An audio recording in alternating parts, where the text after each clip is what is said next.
Җеназа намазы кешеләр өчен фарыз кифая булып тора. Аның тәртибе мәетне кыйблага, имам каршына, башы уң якта, аяклары сул якта кала торган хәлдә кую. Имам ират мәетнең башы турысына баса, хатын-кызның уртасына. Җеназа намазы 4 тәкбир белән укыла. Һәрбер тәкбир сайын кулларны күтәрәбез. Беренче тәкбирдән соң Фатиха сүрәсен укыйбыз. Икенче тәкбирдән соң Пәйгамбәребезгә саллаллаһу алейхи ва сәлләмгә салават әйтәбез. Өченче тәкбирдән соң мәеткә ихластан дуга кылабыз. Сөннәттә килгән дугадан булса, хәерлерәк.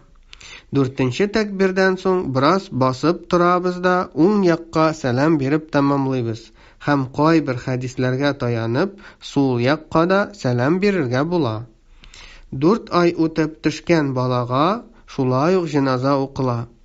Хәдистә килә: төшкән балага җеназа үтәгез һәм әти-әнисенә истигъфар, рәхмәт, шәфкать сорагыз.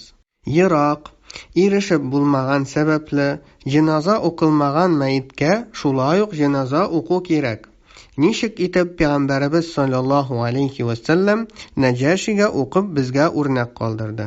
Кеше саны ничек күбрәк булса, шулай хәерлерәк.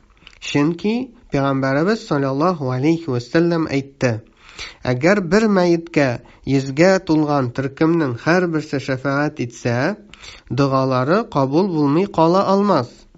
Кафир кешегә җеназа уку тыела.